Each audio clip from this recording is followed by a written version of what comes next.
suite de la méthode précédente, on avait les suites UN et VN définies comme ceci, et on a prouvé qu'elles sont adjacentes à la méthode 154.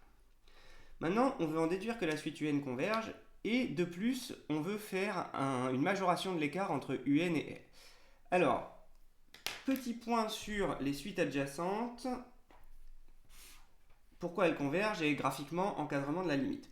Donc l'idée c'est que si ici je représente les termes de ma suite UN, on a dit que la suite UN elle était décroissante et que la suite VN elle est croissante. Donc la suite, celle qui est décroissante, elle est forcément au-dessus de celle qui est croissante quand les suites sont adjacentes.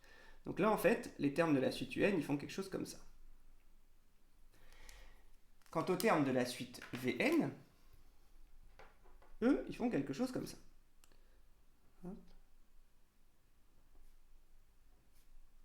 Et l'écart entre les deux tend vers 0. Et en fait, elles vont se rejoindre. Enfin, elles vont toutes les deux tendre en fait à l'infini.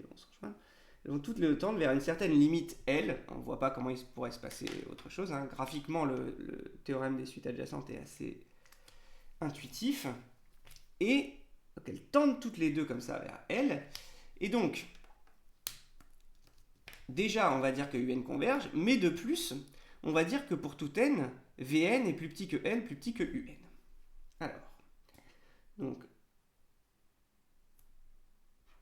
les suites sont adjacentes.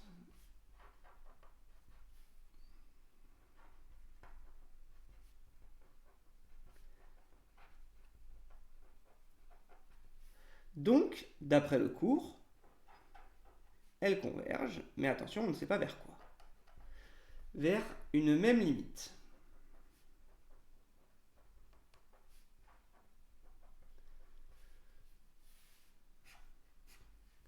Et cette limite, on va la noter L.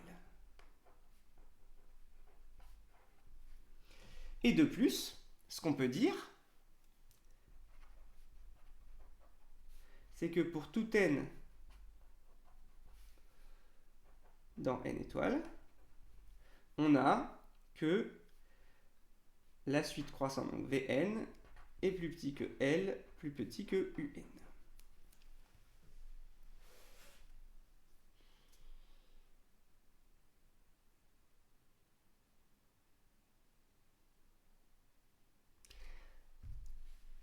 Donc là, juste pour clarifier, si ici on a un certain entier n, donc là ce serait n égale 1, 2, là on a le Vn, là on a L, et là on a le Un.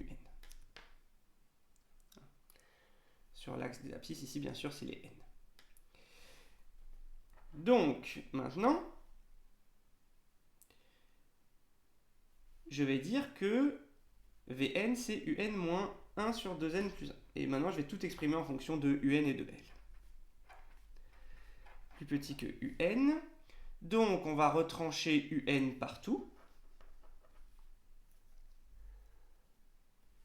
Ça nous donne moins 1 sur 2n plus 1, plus petit que L moins Un, plus petit que 0. Et il suffit ensuite de multiplier par moins 1 pour obtenir que, alors 0, plus petit que Un moins L, plus petit que l'opposé de ça, 1 sur 2n plus 1. Puisque quand on multiplie par moins 1, on change le sens des inégalités. Ou alors, si on veut les maintenir dans le même sens, il faut passer ça ici et ça là. Voilà. Alors, est-ce que c'est ce qu'on voulait obtenir? Oui, c'est exactement ça. Donc, ici, au niveau du barème, un point pour dire que les suites sont adjacentes, donc qu'elles convergent. Un point pour dire que L est entre Vn et Un, parce que c'est Vn qui est croissante et Un qui est décroissante. Et un point pour manipuler et encadrer Un moins L.